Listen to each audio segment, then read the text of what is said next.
What's up, guys? Merry Christmas and welcome back to Talkin' Hawkins, our Stranger Things in review. My name is Kyle. Thanks for checking out Project Potter, guys. Go check out the other content, but we are back, guys. We got our Stranger Things shirt, and we're here for season 5, episode 5, which is the second set of 3 episodes before the finale that will be airing New Year's Eve 2025, guys. I'm recording this the 26th of December, actually the day after Christmas, and this will go up later, guys, but obviously.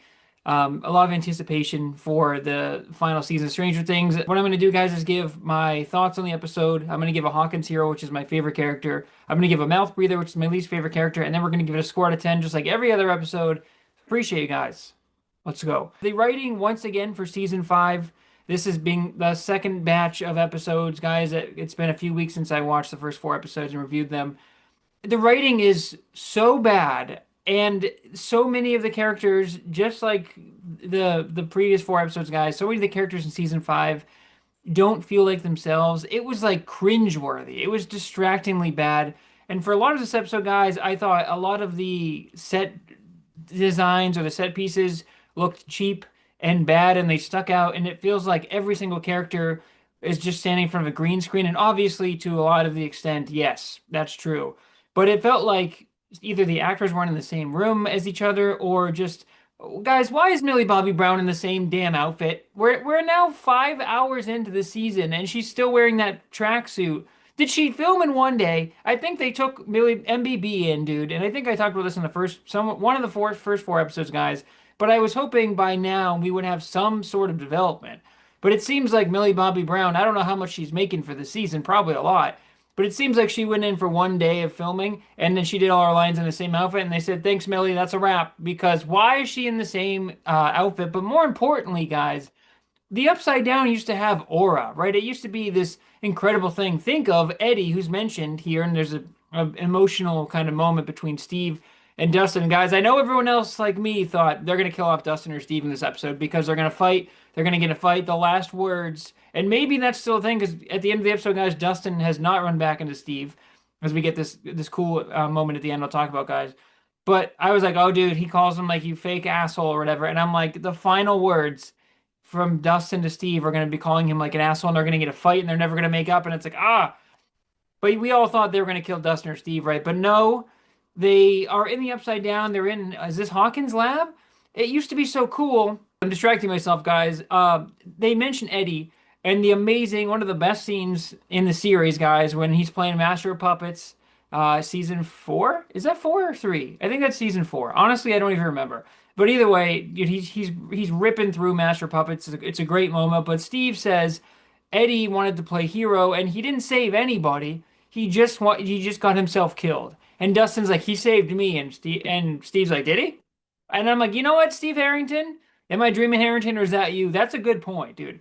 But Eddie's a great character. I need Eddie to come back. I hope they bring him back as Undead Eddie or he's back in the Upside Down or something. But my point is, guys, the Upside Down used to look so cool and be so terrifying. And it was like, oh, they're going through, the dive under the lake. And that's how you get into the Upside Down. Or you think of like the rope scene where they do a little bit of that where Holly and Max are going through and the camera shifts and stuff. But it just looks so cheap now, dude. They're in Hawkins' lab, I think. And there's no security, and it's weird because I'm like, Vecna doesn't know where they are. Remember in the early seasons, guys, they have to cover up Will when he's infested with the Mind Flayer, and they have to like trick the Mind Flayer or trick Vecna essentially into not knowing where they are. And now they're just walking around the Upside Down like it's fine. And maybe it's because they're in the Upside Down now and not the real world, but it doesn't feel like there's a sense of danger. It doesn't feel like Vecna is hunting them. It feels like they're just kind of freely walking around. But all of these stupid vines in there, dude, they're not even moving. They look super cheap. Like just these black vines that are in there. And it's like the contrast between like Vecna's palace with that red thing running up that hill and where Delightful Derek, not dipshit Derek, Delightful Derek. I was so glad he was back. We'll talk about that, guys. But when like that thing is going in and it's like sucking the juice out of them, just like Will was, oh, it's gross. But there's such a big difference between the visual quality of that and then like the Upside Down, which is Hawkins' lab, and they just like it looks like they just did like some paper vines and they just left them up. It doesn't look good. And I'm disappointed in a lot of the season. And a lot of the dialogue is just like laughably bad, and it's taking me out of it. But guys, then we get to the final 20 or minutes or so, and I'm like, just when I think I'm out, they pull me back in because Will, the fucking thrill sorcerer, is here, and he's like, you know what, 11? I'm gonna take over the main character of this series. Now, 11 is still the main character, but Will is like, hey, you know what, dude? I got powers now, and guess what? I'm going to tap back in. They have sort of a cool idea, although a dangerous plan, where they get a dead demo and they're like, hey, we can Frankenstein him. And Robin says it's Frankenstein. And it's like, okay. Robin felt a little more like herself in this episode, so I was glad to see that. Some instances there was a little return to form with characters, and then you get Jonathan Byers just being like, "Ooh, Nancy, why don't you like me?" Jonathan Byers realized that Nancy was out of his league, and I think Nancy realized that because she's like, "Bro, I don't even like you." And remember, guys, he's gonna propose to her in this cassette tape, and she doesn't even fucking like him anymore, dude. Like she came to her senses, and but she's mad that her and Steve are kind of fighting for her, although she secretly probably loves the guys, let's be honest. And Steve is into her, and it's so weird because it seemed like we got this character arc where Steve like was in love with Nancy, but he's like, you know what? No, I'm gonna take care of Dustin. I'm gonna babysit the kids. I'm the hero. Like season three, I think it was. And now it's back to it seems like the male character's got to have a female love interest, right? Like it's they're like, hey, Steve Harrington, Joe Keery, you're super cool and the best, but we need you to be in love with Nancy. And it's like Dustin calls him out. He's like, dude, you're just chasing someone else's girlfriend. And it's like, to be fair, Jonathan Byers, a little bit of a bitch, okay? They had an amazing moment in season one, guys, where he saved Nancy and they had this traumatic experience. And I think like Murray Bowen says at some point, I think in season two, he's like, look, you guys had this traumatic experience, you bonded forever, but now that's kind of wearing off. And like Jonathan and Nancy are not compatible. And Nancy, an absolute baddie still, guys. I mean, man, she looks a little bit different in real life now. Still a baddie. But the wig and everything, that look, that's a look. It's like Natalie Portman says in Thor. It's a good look. Just when I'm out, guys, they pull me back in because Will takes over. They shock this Demigorgon to life so that Will can tap into the hive mind. And then he's going through and he's like, I think I'm Derek. And I'm like, oh man, I was so glad to see delightful Derek back, dude. And they're like, oh, here's dipshit. And he's like, I'm not dipshit Derek anymore. He's like, I'm delightful Derek. I'm like, fuck yeah, you are, Derek. Derek is the best, dude. And I love how he is just blown up on the internet and everyone's putting together like these love me edits on TikTok and these delightful Derek edits, and like it's been great. I'm so glad that literally everyone on the in the world is like we all love Derek, and people are saying like the fastest character arc in history. It's great. I don't care. We're here for delightful Derek. Holly's like, hey, you got to become dipshit Derek again, and I'm like, Holly, your character sucks. Okay, I don't give a shit about Holly Wheeler. It's really weird. I don't see the appeal. But we do get a revelation here, guys, that 8, who was the badass sister of 11.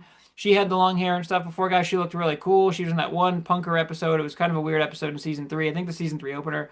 And then she went away for a while and then she came back. And guys, remember the theory on the internet that I've seen 8 plus 11 is 20. Sorry, 8 plus 11 plus 1, math is hard, guys, which is Will, equals 20. You need a 20. Roll a 20 to beat Vecna. That's really cool. I kind of hope they do that, even though it's kind of predictable. So, 8 is involved. She kind of gives us the character exposition here. And I don't love that she's like, oh, well, she discovers all these pregnant women who are basically, they're like breeding these pregnant women and they're trying to basically clone Henry, and Henry is like the original one, but they're like, oh, Henry gave you all their powers. But for some reason, 11 is like the only one that is pure or something.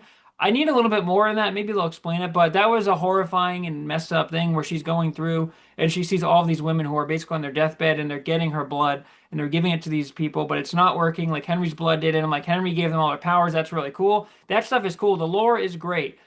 And then, guys, Will taps in. They attach it to the pumpkin. They turn up the electricity, and the Demogorgon's coming alive. And Mike is standing right next to it, and I'm like, that seems like a terrible idea. What is the point of you standing next to the Demogorgon? I thought it was gonna like attack and go after. They trust Will a lot, and he does tell Joyce like, thank you for trusting me.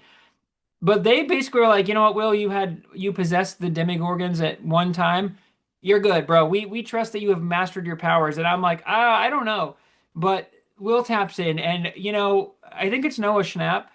Credit to him, man, because they did a really great job of when he taps in and he like levitates almost like Max a little bit, and his eyes roll back. It looks sick as fuck. And when he taps in and he's going through the tunnels and his head's like it's kind of freaky, his head's snapping around and he's kind of navigating and he like goes into Derek. So I think he possesses Derek because all these kids now are at Mr. What's-Its house and they're all having a great time. And I'm like, okay, Henry Creel, I'm like, I'm sure he's evil, but he's also kind of grooming these kids, and that's a weird thing. But I guess they all have powers, I think, but maybe not. It's confusing. But they're all hanging out at the house, and I'm like, is Henry really evil? I don't know. Is he misunderstood? But then you're like, oh no, he is. He is evil because he's keeping all these kids here. But then Will taps into Delightful Derek. He's like, I think I'm Derek. I'm like, fuck yeah, you are, Will. And he goes in, dude. And it's great because he's got like the first person version. And they're all kind of talking like, you can't go in the woods. But the scene in the woods, dude, where guys, I'm kind of jumping all around. But there was a lot going on in the last half hour, especially this episode. Delightful Derek is out there. And he's like, come on, Northwest. He's got this map that he got. And he's trying to find the cave or whatever. And because Mr. What's-It's like never go in the woods. And then Henry shows up, dude. And at this point, I'm like, look, Vecna is amazing and Henry is cool. But what I want is Henry in the white jumpsuit in the lab. That was like one of the best, creepiest, most eerie dialogues when he's telling Eleven that in the backstory, the music's playing. And I feel like we're getting this Mr. What's-It, which is like, he's not actually a good dude. There's something deeper. But I'm like, I don't know how I'm feeling about this Henry Creel, Mr. What's-It. He's pretending to be nice to these kids. I don't know how I feel about that angle. And then we get him kind of, his dark side coming out. And he pins Derek down and he's like, if you lie to me again, I will kill your father and your sneaky mother. And it's like their eyes are both gouged out. And he's like, and your bitchy sister. And I was like, oh, dude, that's Vecna right there. And that was like, okay, Mr. What's-It, obviously, we never thought he was an anti-hero.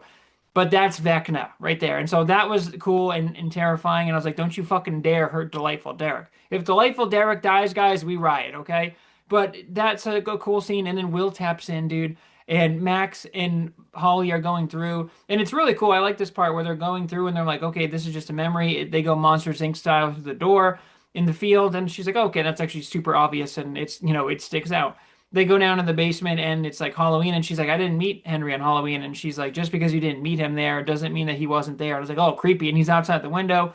Creepy Mike Myers energy there, guys. But again, he's standing there in like his hat, and he looks kind of creepy. But I'm like, I need Vecna standing there, or I need something. I need Mr. What's-It to be a little creepier, But obviously, he was supposed to come off as like a nice guy because he's deceiving these children, and that's the whole thing. Stranger danger, guys. But I think it's cool how they're going through, and then she's like, wait a minute. There's another memory, and then she like pushes the books forward, and then they go through that. I thought that was really cool visually, and it gave you a great sense of space. That felt like retro Stranger Things to me, where I'm like, oh, this is some cool stuff. The camera pan, like I talked about, guys, where they're on the merry-go-round, or not the merry-go-round, but the spin thingy, you got whatever it's called. You guys know what I'm talking about. And she's like, I don't understand. Was there anything else that went on? And she's like, wait, that's not supposed to be. Oh, that's supposed to be yellow. And she cracks it open, and it's like hidden down there. And then they jump down there, and that's when the Demogorgon first took her. And she's like, why didn't I help my mom? She's like, that's the old Holly. You would help now. But then Vecna shows up, and he's like, I found you. And then he grabs Max, dude, Groot style. But he pulls her up, or he picks her up, and I'm like, oh no, dude. And Will's trying to get into him, but he says something like the fox has been caught or something, and I was like, oh shit, that's a bar. Vecna dropping bars, dude. But then Will the fucking thrill comes in, dude, and he's like, guess what, dude? I'm the main character now. He taps in. Eleven's in her aerobics gear in the Upside Down with Hopper doing nothing, absolutely wasting those characters away. It's really stupid. And I'm sure they're going to come back into effect, but I'm just like, I don't care about Al and Hopper this season, which is a shame. But Will is like, let me take over, dude. He's controlling. He taps into Vecna. As Vecna is killing, he's choking out Avengers, Infinity War, Loki style. Spoilers, guys, for Infinity War. You've been warned, but that movie's old now, so he's choking it out, right? And Max says, you'll never be a god. Now, Max doesn't say that, but Max is getting choked out. She is literally dying in the real world. I think she dies. And then Will says, hold up, wait a minute. Y'all thought I was finished? I'm going to tap into Vecna. And dude, it's like such a cool effect. The shout out to the visual effects, like I mentioned, guys, have been pretty bad, I think, this season. But this whole sequence here, dude, when Henry's going down and he's kind of transforming it flashes through all of his different outfits. I was like, that was sick. And you can see him going from Mr. What's-It to Vecna. And then when Max looks and he comes around the corner and he's Vecna, I was like, oh shit. And his leg is going down. Looks awesome, and he's kind of leveled up now. Awesome stuff. Also, guys, I didn't mention, I read after my review last time that Vecna's entrance, I think in season four, was inspired by Rogue One's Vader scene, which is incredible. So awesome. Shout out to the Duffer Brothers. And obviously, they love Star Wars because we get a Return of the Jedi heavy mention of the shield generator. And he's like, the one with the teddy bears. He's like, Ewoks, but okay. He's like, the best one. I'm like, that's right, dude. Return of the Jedi is the best one of the original trilogy. And you guys know that. But anyway, as a Star Wars fan, guys, I was geeking over that. But this isn't the review you've been looking for, which is my Star Wars in review, guys. This is Talkin' Hawkins, our Stranger Things in review. Now, was I kind of down on this season and this episode for most of it? Yeah, but now I'm sitting here recording and I'm excited talking about it and I can't stop shutting my mouth. Then I'm like, oh, maybe I'm not as out as I thought I was. But this whole sequence was amazing. And, he goes over and I'm like, Vecna is so cool. Dude, he's not Thanos, but he's like Thanos level villain where I'm like, give me as much Vecna as possible. The voice, the design, it's all awesome. He is terrifying. He's so good. And he's killing Max and Holly's got like a fire stick or something. And I'm like, oh, Holly's gonna save. This is her moment. She's gonna save Max because she's like, I couldn't save before. And Max is like, no, this is the new Holly. Except she doesn't do anything. And I'm like, okay, Holly, maybe she'll have her moment later. Maybe she'll kill him at the end. I don't know. But Will saves in, and it's so cool because he taps into Vecna, and his face starts kind of bubbling. Vecna's face starts kind of bubbling a little bit, and it's like we see the black kind of like veins go through the Demogorgon, which is I think like Will basically tapping in. And it's so cool because we see Vecna and you see like I think some of his face kind of going like Venom style and turning like black. And I'm like, oh dude, he's tapping in and he starts like, kind of being like, oh. And then he says, Max, if he starts letting the grip up, and he says, Max, if you can hear me, run. It's giving Joyce, drive. Like, oh, so good, dude. And I was like, oh, I had chills. And I was like, this is awesome. And then he's like, get out, get out. And like, he's like pushing him out. I'm like, oh shit. But Will, before he gets out, dude, he fucking breaks Vecna's leg. He's like, guess what, dude? You trusted me. You underestimated me. Like Joyce says, the Vecna made the mistake of underestimating you and you won't do that again. She's like, kill the bastard. And I wish they had more Joyce Byers. They've kind of sidelined her in this season so far, guys. But that it felt a little like old school Joyce with Will. And I think about her connection and her amazing acting in season one when Will's on the wall and she's crying and she believed in him. So it was nice that like they kind of had a little bit of a moment there. But I was like, are they gonna fucking kill Will here, dude? Is he gonna backfire and it's gonna like come back? I was waiting for like that shocking ending, which I guess we kind of got. But he breaks his leg and he kind of gets out. Vecna throws him back out, but we don't know what's gonna happen. But Will seems like he's okay, but he fucks Vecna up, and he's basically like, "Oh, dude, I can get in your mind." Vecna takes control back, and then they're running or whatever. And then guys, we get Dustin, who he gets in a fight with Steve. I hated it. I hated it. Don't. Why are they fighting? It doesn't even seem like. First of all, the Dustin. Let me say, guys, I know this is going to be a longer review because now I'm rambling, but you're welcome. I will say the Dustin Eddie thing is a little weird to me because having binged all of this episodes again, I loved Eddie. I thought that the relationship between Dustin and Eddie was nice, but it didn't feel like the Dustin and Steve relationship, which I felt like was magical in season two. And or maybe it might have been the end of season one. I don't remember. But whenever they're on the train tracks, walked around talking about how girls how to like pick up girls and you gotta act like you don't care, and they're putting the meat on the train tracks. That was like the Dustin and Steve relationship starter, and it's great. But then the Eddie and Dustin stuff, I thought Eddie and Dustin were cool, but there wasn't like a couple episodes or an arc where I was like, oh, Dustin and Eddie are best friends, like they're brothers. So it's weird to me that Dustin was like so upset, and they're like, oh, he wasn't perfect, but he knew he was, and I'm like, okay, but it's weird that Dustin is so upset about Eddie, and I know he was there obviously, and he talked. There's that great scene at the end of season four, I think, where he talked to his dad or whatever, and he's like he was a hero and stuff.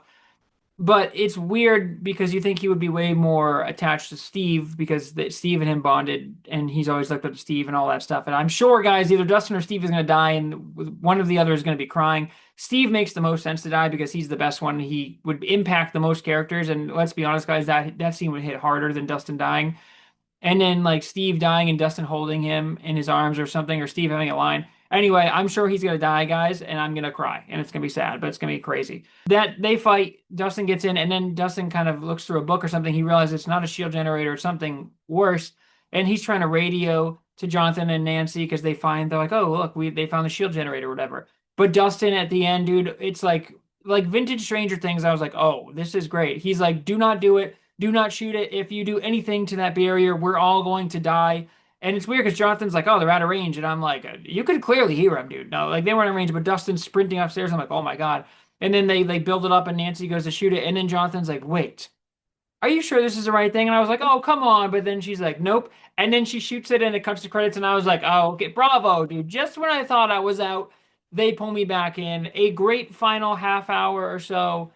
Not the best episode, guys, but a very, very strong finish. A lot of really cool themes. And because we're so close to the end, I'm thinking, like, what's going to happen or what does this mean? I love seeing more into Henry and Mr. What's It. So I think maybe I wasn't super high in the episode when the credits rolled, but talking about it and recording it here, guys, I'm like, this was the last half hour or so much closer to season one than definitely season five and the last couple of seasons overall. So I think not the best start, but a very strong ending. Guys, our Hawkins hero, man, do I want to pick Delightful Derek. And he is absolutely delightful. And guys, if Derek dies, we riot.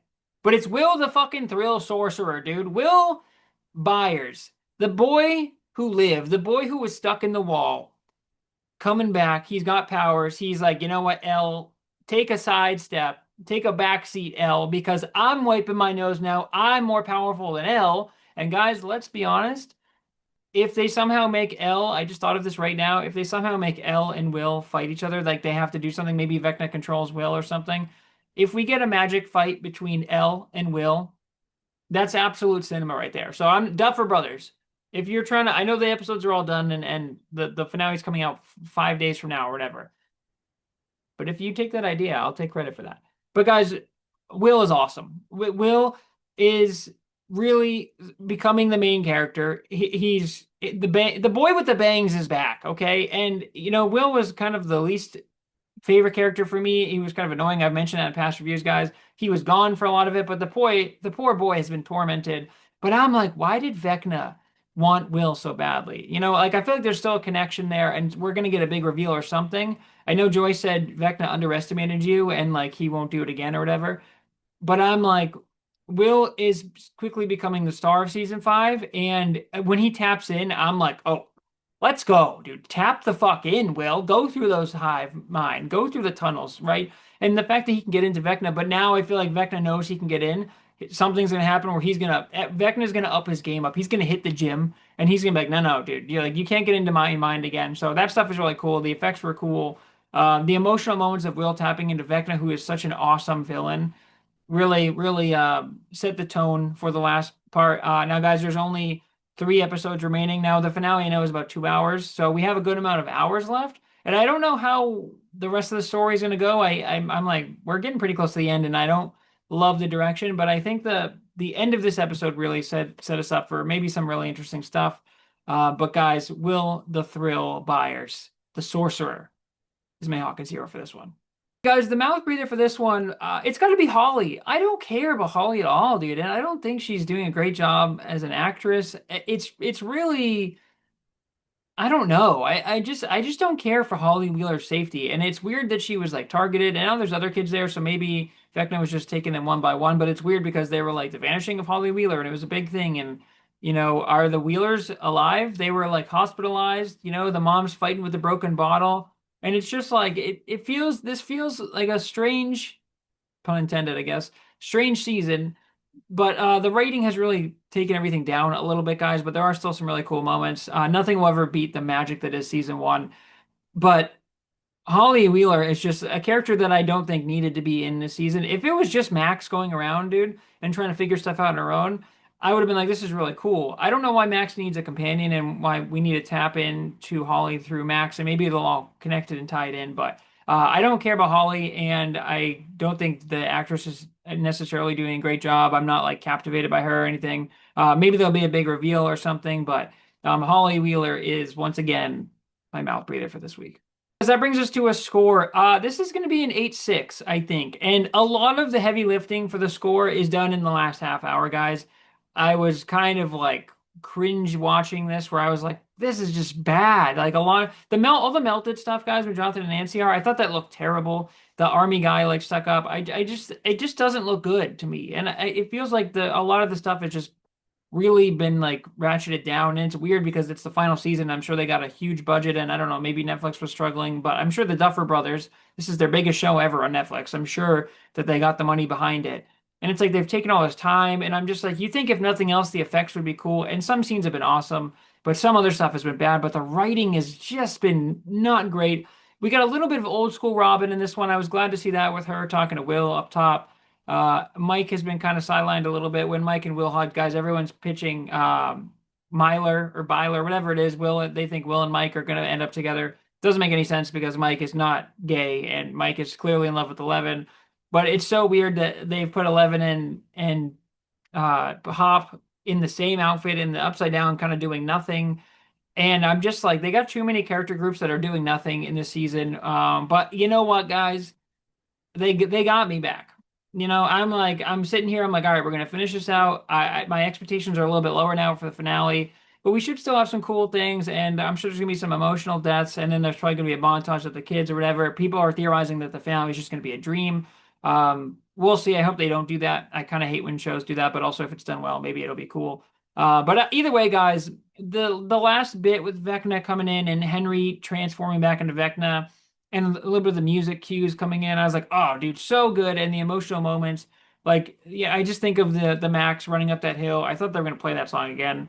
But Max isn't done with this world yet, and I think she's gonna play a bigger role. She's gonna have something, or be the key piece in something because she's still like dead in the real world, kind of, or in a coma. But she's obviously back. I hope Eddie comes back. But the last half hour, guys, not the strongest episode, but it got me back in, and I'm excited for episode 6. So again, it's not season 1, but we're back a little bit, I guess. Hey guys, that's another episode of Talking Hawkins, a lengthy one. Guys, I was yapping. I'd be yapping this episode, okay? Which is good because if I wasn't yapping, then I would either, well, I could hate the show and yap, which I the first 4 episodes I didn't love. But again, they end with the cool moment with Will. This episode picks off right where that was.